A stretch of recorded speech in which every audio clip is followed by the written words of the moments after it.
네, 안녕하십니까. 깡세클럽 강재훈입니다.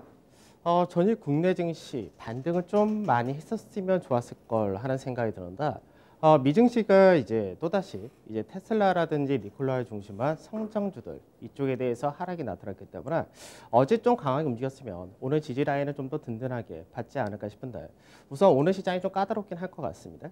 그러니까 시장 자체가 수급적인 부분에서 외국인들이 뭐 매도가 세게 나오거나 이런 건 없습니다. 다만 이제 추석 연휴를 앞둔 투자 심리가 약화된 부분과 그동안 성장주를 중심으로 한 신용이 과다하다라는 부분, 그리고 이제 시장에서 프로그램 매도 부분, 이게 상당히 크게 나타난다. 이 프로그램 매도가 지금 어떤 구조로 나오냐면은 외국인들이 선물 쪽에서 우선 매수를 하지 않는다가 됩니다.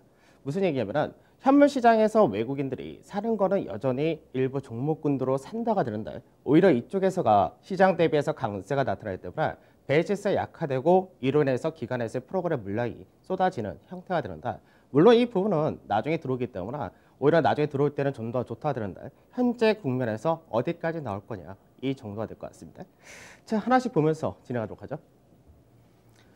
먼저 지수를 보게 되면은 지수는 이제 강밥으로 마감이 되었습니다. 장중에는 2,300포인트를 깨는 그런 흐름을 보여줬었다 그런데, 실제적으로 이제 최근 들어서 시장을 딱 보게 되면은 아침 시작하자마자 코스닥에서 우선 급락이 2에서 3% 정도 나타난다가 되고요. 그 부분이 전체적으로 시장 끌고 내려갔다가 그 이후에 코스닥에서 반등이 나오거나 아니면 대형 쪽에서 반등이 나오거나 그런 과정을 나타내준다.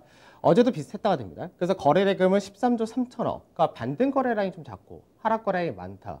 이게 최근 시장에서의 특징이기 때문에 하락 거래량이 많다는 거는 그만큼 윗자리에 매물이 쌓인다라고 봐야 될 겁니다. 외국인 같은 경우는 559억, 소폭의 매도 정도였고, 기관에서도 2,800억 매도, 역시 프로그램이 2,600억 정도 출회되었다 됩니다. 그다음 선물 시장은 이제 소폭의 상승을 보여줬다 그런데, 선물 쪽에서가 오히려 조금 더 반등이 나온 그런 케이스가 됩니다. 그래서 외국인 같은 경우가 1,600개 정도 매수를 했고, 누적 순매도는 여전히 높다 그런데, 장 마감 무렵의 베이시스는 0.04% 이렇게 맞춰놨습니다. 그래서 실질적으로 지금 현재 마이너스 0.5% 근처까지 베이시스가 장중에 약화시키면서 매도가 나타났기 때문에 여기서 이제 베이시스가 마이너스 0.4에서 0.5짜리 이 라인대를 떨어뜨리지 않고 오히려 베이시스가 0.1에서 0.2 정도, 이 정도만 되어도 프로그램이 들어올 수 있는 여건이 만들어진다든가, 사실 이 부분이 시장에서 방어 역할을 할 수 있느냐, 이게 오늘부터 좀 중요할 것 같습니다. 그다음 코스닥 같은 경우도 마찬가지로 강보합으로 마감이 되었죠. 그래서 코스닥도 이제 거래 대금은 비슷했다가 되고, 수급적인 부분에서는 외국인이 소폭의 매수를 하고 기관에서 매도하는 흐름은 동일했다가 됩니다. 자, 해외 증시 비슷한다. 뭐 중국 같은 경우도 이제 나중에 국경절 연휴가 있고 여러 가지 있는데, 사실 뭐 중국에서 뭐 미국하고 계속해서 언급이 되는 부분은 뭐 하루 이틀 나온 것도 아니고 지금 거의 몇 개월째 이어지는 부분인데, 그 부분은 시장에서 크게 중요하지는 않다고 보셔도 될 것 같습니다. 다만 이제 시장에서 투자 심리가 여전히 약하다는 부분, 어떻게 보면은 이제 미 대선을 앞두고 트럼프가 재선이 될 거냐 아니면 바이든이 될 거냐, 여기에 따라서 중국에서가 더 신경을 쓰는 모습이다, 이렇게도 볼 수 있을 것 같은데, 중국도 어제 소폭의 강밥 정도로 마감이 되었고, 뭐 중국 발개에 위해서 신흥 산업에 대해서 투자를 확대하겠다, 이런 부분이 있었는데, 거래 대금의 감소가 이어졌고 외국인들은 소폭의 매도를 했다 정도 보시면 되겠습니다. 자, 그다음 미증시인데, 미증시가 이제 다시금 이제 성장주들 중심으로 하락이 크게 떨어졌다 됩니다. 그래서 미증시 같은 경우는 나스닥이 3% 정도 하락을 한다, 이렇게 되면서 이제 앞전에 저점 라인대 근처까지 다시금 내려온 모습이고요. 그다음 다우지수가 1.92% 역시 하락을 했다가 됩니다. 그래서 전체적으로 미증시가 이제 하락이 나타나는데, 가장 문제가 되는 것이 테슬라. 테슬라는 뭐 배터리 데이에서 속 알맹이가 별로 없었다, 이런 부분인데, 그에 따라서 이제 목표 주가를 하향했다라는 부분이 있었고요. 기대가 컸던 만큼 실망이 좀 컸다고 보시면 될 것 같습니다. 그다음에 니콜라 같은 경우가 사실 문제인데, 니콜라가 이제 수소 트럭 관련해 가지고 계속해서 제2의 테슬라가 될 수 있다, 이런 관점이 많았었다가 최근 들어서 뭐 해계 이슈라든지 사기다 뭐 이런 얘기가 나오면서 논란이 좀 많이 되고 있는데, 문제는 뭐냐면 니콜라가 테슬라를 어느 정도 실적이 받쳐줬고 전기차라는 사업에서 현재 1위 사업자로 올라선 그런 산업이기 때문에 회사 자체가 지금 뭔가 보여준 게 확실히 있는 반면에 니콜라는 그런 거 없이 제2의 테슬라가 될 수 있다, 이런 부분이었었는데, 문제가 발생하다 보니까 니콜라가 크게 하락을 했다가 되죠. 근데 문제는 니콜라 같은 경우가 이제 어떤 명확한 실체가 보이지 않는 상태에서 성장 기대감만으로 투자가 들어왔던 케이스인데, 이쪽에서가 워낙에 크게 하락이 계속해서 이어지다 보니까 그 외적인 성장주들에 대한 기대치 역시도 굉장히 낮아질 수밖에 없다. 이렇게 됩니다. 그래서 미증시 자체가 뭐 기술주 같은 경우는 워낙에 많이 올라갔고 밸류 부담이 있는 상태였고 그 외적인 성장주도 역시 하락이 나타났다. 이렇게 되겠죠. 그 다음에 부양책이 지연되고 있다. 이 부분이 계속해서 불확실성을 높이고 있다. 사실 이 부분도 계속해서 나왔던 내용입니다. 근데 문제는 뭐냐면 시장에서 이제 시간이 얼마 남지 않았다는 부분이죠. 그래서 미 대선을 앞두고 어떻게든 뭐 합의를 보려고 하긴 하겠지만 이 부분이 아직까지 해소되지 않고 있기 때문에 시장에서 투자 심리가 약해진 상태에서 이 부분이 나중에 나올 때는 호재성이 되겠지만 지금 당장은 악재가 지속이 된다. 이렇게 보셔야 되겠습니다. 그 다음에 연준 파월 의장 발언은 거의 똑같습니다. 이게 한 달 전에도 똑같고 지금도 똑같고 다 똑같은데 왜 지금 더 여기에 대해서 시장에서 우려를 나타내고 부정적으로 생각하느냐. 시장에서 참여자들이 기대를 하는 거죠. 재정정책이라 할 수 있는 부양책이 아직까지 나오지 않고 있으니까 통화정책이라 더 해주길 바란다는데 지금 현재 경기가 미 경제 성장률도 회복되고 있는 그런 과정이기 때문에 실질적으로 더 뭘 한다라는 거는 말이 안 되는 소리인데 시장 자체로는 이 부분에 대해서도 악재로 인식을 한다가 됩니다. 그래서 추가적인 부분은 없었다로 보시면 될 것 같고요. 그래서 전체적으로는 성장 중심의 기술주라든지 원유 서비스, 산업재, 헬스케어 전반적으로 하락을 나타냈다가 되고 반대로 이제 운송 쪽에서는 강보합으로 마감이 되었다. 그러니까 앞전에도 말씀드렸지만 다우 운송지수 같은 경우는 미국의 물동량, 경기 회복 여기에 초점이 맞춰져 있는 가치주 영역인데 이쪽에서는 하락이 역시 제한된다가 됩니다. 변동성 지수가 6.4% 올라가서 28선까지 다시 올랐고요. 유가는 거의 변동이 없었죠. 그다음 MSCI 코리아 인덱스가 1.58% 하락했고 달러 인덱스가 93선을 깨졌다가 94선대 중반까지 올라왔다 됩니다. 근데 이 부분은 유럽에서의 유로화 약세 이 부분이 컸다가 되고요. 그래서 원달러 환율도 이제 반등이 좀 세게 나와가지고 1170원까지 올라왔다 정도 보시면 되겠습니다. 자, 변동성 지수 보도록 하죠. 변동성 지수를 보게 되면 25선을 지금 2번 정도를 건드리고 나서 반등이 나왔다. 이렇게 된다. 그러니까 25선 자리대를 이탈하는 그림이 나오면은 시장 자체가 어느 정도 이번 미증시에서의 조정도 마무리되었고 이제는 변동성이 완화된다. 이렇게 볼 수 있는데 그 부분은 아직까지 만들지 못했다가 되고 그렇다고 상단 자리를 더 올라가냐? 그런 것도 아닙니다. 그래서 현재는 25에서 30이라는 선에서 중간 자리에서 등락을 보인다는데 이게 박스권으로 좀 더 이어질 거냐 아니면 방향을 아래쪽으로 틀 거냐 위로 틀 거냐 이게 아직까지는 어중간한 그런 모습을 보여준다 정도 보시면 되겠습니다. 자, 그 다음에 나스닥 증시 바로 보도록 하죠. 나스닥 같은 경우 긍정적인 부분하고 부정적인 부분 둘 다 나타날 수 있는데 우선은 이제 시장에서 7월 달에 박스권을 만들었던 중간 마디 이 라인대가 지지가 되면서 반등을 했고 그 다음날 강한 상승을 보여줬었다 됩니다. 그래서 어느 정도 반등을 했었다 하는데 앞전 하락의 박스권의 중간 마디인데 그 라인대에서 결국은 저항을 인식했다가 되는 거고 어제 같은 경우 다시 하락하면서 내려왔다 되죠. 그래서 우선은 앞전에 저점 자리 때까지는 깨지지 않은 상태에서 중간 마디 이 라인대 지켜주느냐 이 부분인데 중간 마디를 지켜주지 못한다면 밑도 하나가 더 떨어질 수 있다 정도가 됩니다. 그래서 이렇게 될 경우는 지수가 뭐 1250선 자리 전후 여기까지 떨어질 수 있다 될 거고 반대로 이제 반등을 한다 했을 때 지금 모양 패턴이 두 가지로 나온다. 지금 하나는 또 채널 패턴까지도 나온다 되죠. 그래서 채널 패턴의 하단 자리에서 지지가 된 게 있습니다. 여기서 반등이 나온다가 되고 그 다음에 숨고르기를 하고 그 다음에 상승을 한다면은 이게 우리나라 연휴 들어갈 때까지 가장 이상적인 시나리오인데 이렇게 되기 위해서는 전제 조건이 뭐냐면 미국에서 부양책이 합의가 되었을 경우 이런 그림이 가능하다가 됩니다. 그래서 미증시는 추가적으로 뭐 거의 다 떨어졌다 또는 조금 더 하락을 하나 더 떨어뜨릴 수 있다. 양쪽이 다 나올 수 있다 정도 보시면 될 것 같고요. 그 다음에 S&P 지수입니다. S&P 지수는 딱 N자형 하락 형태 나타난 그런 케이스입니다. 6월 달에 고가 라인 때까지 떨어졌다 됩니다. 그래서 S&P 지수도 결과적으로는 이제 나스닥만큼은 하락이 들나오긴 했지만 역시 10% 가까운 하락이 나타났다 됩니다. 그러니까 보통 우리가 시장에서 이렇게 하락이 떨어졌을 때 미증시가 하락이 컸던 가장 큰 요인은 간단합니다. 성장률 중심으로 너무나 과하게 올라갔던 그런 부분이 나타났고 그로 인해서 밸류 부담이 높다 이렇게 되는데 S&P 같은 경우는 이 가격대에 왔다 될 경우는 밸류 부담이 좀 덜하다 정도 보시면 되겠죠. 그래서 S&P도 추가적으로 떨어진다 하더라도 S&P는 추가 하락폭이 크진 않을 것으로 그게 전망이 되고 우선은 이 라인대를 지켜주느냐 이게 중요할 것 같습니다. 자, 업종별 등락 한번 보도록 하죠. 업종별 지수를 보게 되면은 어제 같은 경우 강보합으로 끝났다 됩니다. 근데 시장 자체를 어떻게 나타내냐? 우선은 인터넷 관련해서 네이버라든지 카카오 그리고 NC소프트 이런 쪽에서가 강세를 띄었다 되고 그 다음에 삼성전자, LG전자, 하이닉스 이런 쪽에서가 역시 강세를 띄면서 지수를 받쳤다 되죠. 그 다음에 이제 증권이 소폭 강세를 띄었다 정도 되고 그 외로는 전체적인 약세하락이 이어졌다 됩니다. 그래서 이게 이렇게 나타날 수밖에 없는 게 왜 그러냐면 대형 같은 경우는 지금 현재 미들 구석이 현재 IT라든지 자동차라든지 이런 쪽은 실적이 좋아진다 부분과 수출이 증가를 한다 이런 부분이기 때문에 시장에서 지금 현재 불안한 국면에서 그래도 믿을 수 있는 거는 실적이야 이런 식으로 가기 때문에 그러다 보니까 저쪽 같은 경우는 외국인이나 기관이 어느 정도 받쳐주고 이게 나타난다. 그 외적인 쪽은 현재 그 부분이 없다는 거죠. 그러다 보니까 시장에서 또 프로그램 매도 영향까지도 같이 받기 때문에 그런 부분이 시장에서 지수가 보합권에 나타났다 하더라도 실질적으로 하락 종목수가 더 많은 케이스 이렇게 이어진다고 보셔야 되겠습니다. 자, 수급 바로 보도록 하죠. 수급을 보면 외국인들 그러니까 최근 들어서 외국인들이 시장에서 매수가 꾸준히 들어온 쪽은 들어온다가 되는데 하이닉스는 거의 변동이 없죠. 그 다음에 어제는 세트로이라든지 네이버라든지 세트로 헬스케어, NC소프트, 카카오가 넷마블까지 해서 언택에서 이제 제약이라든지 인터넷 쪽에 들어왔다가 됩니다. 그 외적으로는 이제 일부 LG전자라든지 이런 쪽에 들어왔다 정도 동의를 하다가 된 거고요.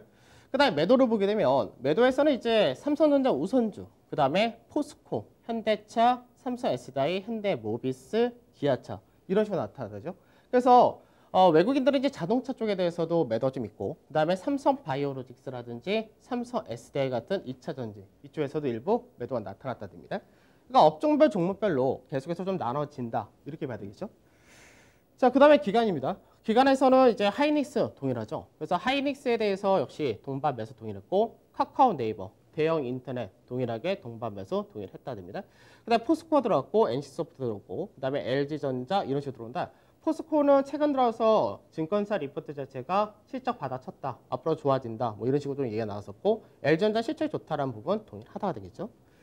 그 다음 매도를 보게 되면 프로그램 매도가 여전히 셌기 때문에 프로그램 매도가 강하게 나올 때는 삼성전자가 중심으로 나온다. 이 부분도 동일하다가 됩니다. 그 다음에 LG화학이라든지 삼성바이오로직스, 그 다음에 현대차, 그래서 시총 상위 2차 전지라든지 자동차라든지 제약바이오 이쪽에 대해서 매도가 나왔다. 그래서 얼핏 보면은 자동차 같은 경우는 단기적으로 많이 올라갔던 부분에서 차익 시장이다. 이렇게도 볼 수 있고 언택트 같은 경우는 이제 경계갑이 여전히 이어진다. 이렇게도 볼 수 있을 것 같습니다. 자, 종합주가지수 한번 보도록 하죠. 시작에서 전략 자체 약간 수정을 할 수밖에 없는데 2350이라는 자리대를 어저께 회복을 해주고 오늘 또 안착해주고 이게 이번 주까지만 가면은 좀 더 윗자리에 대한 기대치를 좀 더 높일 수 있지 않을까 이렇게 생각하는데 우선은 시장 자체가 현재 그렇게 되지 않는다 이렇게 된 케이스입니다. 그래서 지수가 전체적으로 그러면 어떻게 되느냐 앞전에 박스권 상단 자리죠. 상단 자리가 2250에서 2270자리가 되는데 이 라인대를 한 번 정도 더 건들 가능성이 높아졌다 됩니다. 그럼 박스권 자체를 지금 현재 내려온다 해서 시장에 대해서 그러면 그 이유가 안 좋을 거냐 이렇게까지 볼 필요 없겠죠. 우선 박스권 상단에서 돌파 지지 형태 그대로 이어진다 되니까. 그래서 앞전 같은 경우가 시장에서 실질적으로 국내 증시가 6월달 이후에 상승을 했다가 8월달에 고점 만들고 조정받고 국내 증시 나름대로 가격 조정과 기간 조정 많이 했다가 그런다. 결과적으로 6월달 고가 대비해서 한 7% 정도 올라가 있는 상태고요. 그리고 이제 주간상에서는 8월달 고가 대비해서 어저께 종가까지 3% 정도 빠져 있는데 어제 저점을 만들었던 자리대가 거의 5% 정도 조정을 받았다 정도 보시면 되겠죠.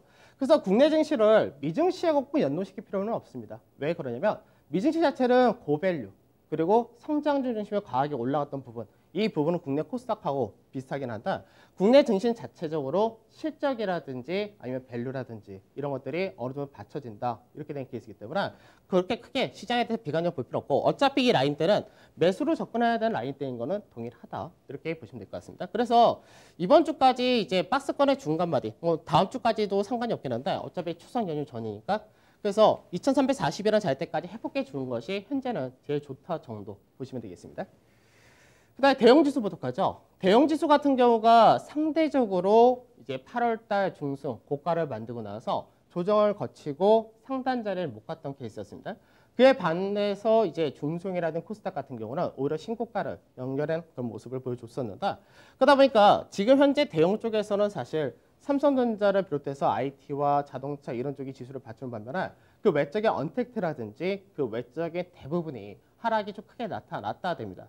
그래서 실질적으로 대부분의 이제 개인 투자자분들께서는 지수의 하락폭보다 더 하락을 크게 체감 자체를 안 좋게 느낄 수밖에 없다. 이렇게 된 케이스인데 이게 IT하고 자동차가 당분간은 이 흐름이 이어질 수밖에 없고 또 하나는 뭐냐면 시장에서 성장주 중심으로 가다가 성장주가 어느샌가 너무나 비싸다는 인식이 들어오면서 이게 미증시라든지 국내 증시에서의 문제가 된 케이스인데 그럼 나중에 연말로 가게 되면 어떻게 되냐.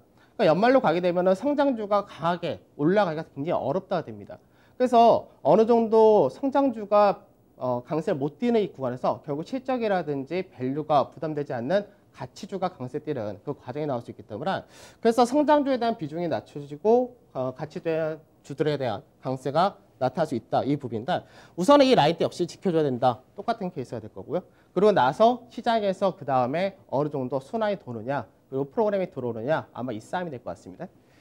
그래서 원래 시장 자체가 9월 만기, 그 다음에 10월 만기까지 원래 어려운 시장인데 약간 좀 더 긍정적으로 봤던 거는 환율 자체가 떨어지면서 수급적인 공백이 있던 자리에서 외국인이 들어왔다. 이 부분이 좋았던 건데 실제적으로 외국인이 전체를 사는 것이 아니라 일부 IT와 자동차를 중심으로 산다. 일부 종목군, 실적이 좋은 종목군만 산다는 것이 차별화가 확대된 케이스다. 이렇게 봐야 되겠죠. 그 다음 코스닥인데 코스닥은 시장에서 여전히 이제 고가를 먼저 만들었고 그리고 나서 2018년도에 고가까지도 올라갔다가 되죠. 그러니까 코스닥은 개인들의 신용이 너무 많다는 게 늘 문제인데 이게 연휴 기간에 들어오다 보니까 더 안 좋은 케이스가 되는 거고 여기서 추가적으로 830에서 40이라는 때 지켜주면 괜찮은데 이 라인 때는 이탈한다가 되면은 고가 대비해서 거의 10% 정도 빠져있는 상태이기 때문에 여기서부터는 신용 반대 매매에 대한 우려도 확대될 수밖에 없다가 됩니다. 그러니까 문제는 뭐냐면 거래소 같은 경우는 앞전에 시장에서 고가 라인 때 갈 때 거래 대금의 증가가 못 나온 상태에서 그 거래 대금의 증가가 안 나왔기 때문에 돌파가 못 나왔다 이렇게 되는 케이스였는데 코스닥 같은 경우는 최근까지도 거래 대금이 중간에 20조 이상이 한 2번 정도 나오면서 위에 매물을 많이 만들었다 되죠. 그리고 신용도 많이 만들었다 됩니다. 그러면 나중에 그 라인대를 넘어가는 것가 상당히 오랜 시간이 걸린다 됩니다. 그래서 연말까지 시장을 우선 생각할 때 물론 이제 어느 정도 대주주 양도세 문제 해결되고 12월 달 뭐 이때 되면은 모멘텀은 또 강하게 바뀌게 되는데 그 전까지가 강하게 윗자리에 올라가기가 어렵다. 이런 구조가 될 수가 있습니다. 그래서 아무래도 성장이라는 부분이 코스닥에 대부분 크게 섞여 있기 때문에 코스닥 내에서도 IT 부품이라든지 이런 쪽은 영향이 좀 들어가겠지만 그 외적으로 성장에 대한 기대치가 높았던 쪽은 우려가 좀 더 클 수 있다 정도. 그래서 우선은 800포인트가 지지가 되는지가 굉장히 중요하고 그 라인대가 지지 못한다면은 추가 하락을 더 볼 수밖에 없다 정도 보시면 되겠습니다. 유럽은 사실 코로나 확진자 수가 증가를 한다라고 하지만 실질적으로 앞전 3월하고 다른 거는 앞전 3월 달에는 사망자 수가 하루에 3,000명, 4,000명 이렇게 나왔습니다. 근데 지금은 3,400명 정도 나온다. 그러니까 무슨 얘기냐면은 예전에 유럽이 이탈리아부터 해서 전체가 다 퍼졌었지만 지금은 일부 국가가 급증을 나타난다 정도가 되는 거고 오히려 이탈리아라든지 독일이라는 쪽은 안정화가 되어 있다 되죠. 그래서 예전 같은 셧다운은 나타나지 않는다. 이렇게 봐야 되는데 우선은 지금 시장 자체가 투자 심리가 약하기 때문에 거기다 영향을 받는다가 됩니다. 근데 문제는 유럽이 이제 셧다운을 할 수도 있다 이런 식으로 언급이 되다 보니까 유로화가 약세 띈다는 부분인데 이 부분이 상대적으로 이제 달러의 강세로 가는 그런 케이스가 되기 때문에 이런 부분이 신흥국에 대해서는 약간 부정적으로 다시금 언급이 된다 정도 보셔야 되겠죠. 그 다음에 미국인데 미국이 성장주 중심의 하락이 나타난다. 어느 정도 빅테크에 대해서는 이제 조정을 충분히 받았다라고는 보고 있는데 이제 일부 과하게 올랐던 성장주들이 문제가 좀 되고 있다 정도 보시면 될 것 같고 나스닥 같은 경우는 직전에 저점자리대를 안 깨면 된다 정도 보시면 될 것 같습니다. 그 다음에 추가적인 부양책은 결국은 합의를 할 것으로 전망을 합니다. 근데 이 부분이 나오기까지는 아직까지 며칠 정도가 필요하다 정도가 될 것 같습니다. 그러니까 이게 해소가 될 때가 이제 증시 자체가 한번 강하게 반등할 수 있는 트리거 역할을 할 것 같습니다. 우선 국내 증시는 이제 국내 증시를 볼 때 지금 현재 뭐 앞전 같은 3월달 같은 하락이다 아니면 그런 부분은 아니기 때문에 실제적으로 어떻게 보면은 수급적인 부분이 한번 문제가 됐고 과하게 올라간 쪽에 대한 뭐 신용이라든지 이런 것들이 문제가 된 케이스인데 국내 실적이라든지 수출이라든지 이런 쪽은 확연하게 좋습니다. 그래서 근데 문제는 이게 확연하게 좋은 게 일부 업종에 한정이 되어 있다. 이 부분이 되는 거고 이제 거래소 같은 경우는 밸류 부담이 별로 높지가 않습니다. 다만 이제 앞전에 중송이나 코스닥 같은 경우는 밸류 부담이 너무나 높은 케이스이기 때문에 그쪽이 좀 문제가 아직까지 된다고 보셔야 될 것 같고 그 다음에 실적 호전이 중심의 IT 자동차 중심의 일부 종목군에 한정이 된다는 거. 그래서 이제 실적이 좋다라고 3분기 실적 전망이 좋은 것이 탑5가 앞전에 말씀드렸듯이 뭐 반도체라든지 IT 하드웨어라든지 거의 이런 쪽이기 때문에 결국 그쪽이 현재 시장에서는 기관 투자자들도 대안이다 이런 식으로 가는 케이스라서 수급적인 부분이 그쪽에 낫다가 됩니다. 근데 나중에 프로그램 매수가 들어올 수밖에 없는 구조가 되는데 프로그램 매수가 들어올 때도 사실 대형 쪽이 더 수급이 더 개선된다 이렇게 되기 때문에 시장 자체가 약간 바뀐다라는 부분은 동일하다가 됩니다. 그리고 베이시스가 마이너스 0.5% 전후까지 프로그램이 나왔다. 사실 이게 굉장히 과한 케이스인데 올해 이제 3월달 시장이 무너질 때 0.7%까지 벌어진 적이 있긴 합니다. 그래서 이 베이시스가 어느 정도 회복되는 모습을 보여준다면은 시장에서 외국인의 매도가 세지 않은 상태이기 때문에 개인들의 투매라든지 투자 심리 약한 부분에 따른 하락은 어쩔 수 없겠지만 프로그램이 약간은 받칠 가능성도 배제할 수 없다가 될 겁니다. 그 다음에 성장주 중심의 개인 높은 비중, 역시 신용 물량 추석을 앞두고 문제가 된다. 이렇게 된 케이스가 된 거고요. 그 다음에 9월에서 10월 사이 똑같죠. 경기 관련 중심의 실적 개선 가선주에 대한 비중 확대. 이게 왜 중요하냐면은 나중에 어느 정도 10월 달에 미증시가 불확실성 해소하고 이런 과정 거치고 미 대선 끝나고 여기까지 다 연결될 때 이쪽에서가 시장이 강세될 때 중심 해석 가능성이 높아서 그렇습니다. 그래서 상대적으로 이쪽이 강세를 띠게 되면은 오히려 그동안 오히려 또 성장주라든지 현재 개인들이 위에서 많이 물려있던 종목들이 해소가 안 되고 사별화가 더 이어질 수 있기 때문에 이쪽에 대한 비중을 높이는 것이 여전히 좋습니다. 그다음에 지수 자체는 이제 하향을 할 수밖에 없겠죠. 그러니까 어저께 2350자리를 지켜줬으면은 오늘 장중에 2300이 깨진다 하더라도 다시 어느 정도 반등이 가능하다라고 봤었는데 하향을 할 수밖에 없는 케이스인데 그렇다고 해서 뭐 너무 크게 빠진다 이거보다는 앞전에 박스권 하단 자리인 2250에서 70 정도 보시면 될 것 같고 상단도 우선은 박스권 상단까지만 열어둬야 되고 날짜 자체가 추석 연휴가 끝나고 나면 10월 5일 그러고 나서 거래 수가 역시 4거래밖에 안 되고 그 다음에 본격적으로는 10월 12일 정도 되는데 10월 달 일정은 제가 뭐 이달 다음 주에 자세하게 좀 얘기를 해드리도록 하겠습니다.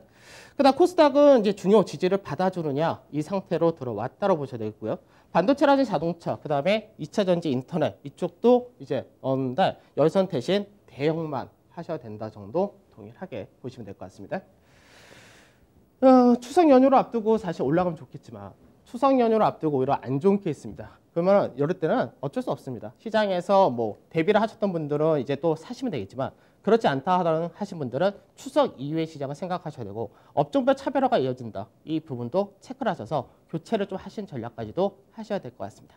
저는 내일 차별하도록 하겠습니다. 감사합니다.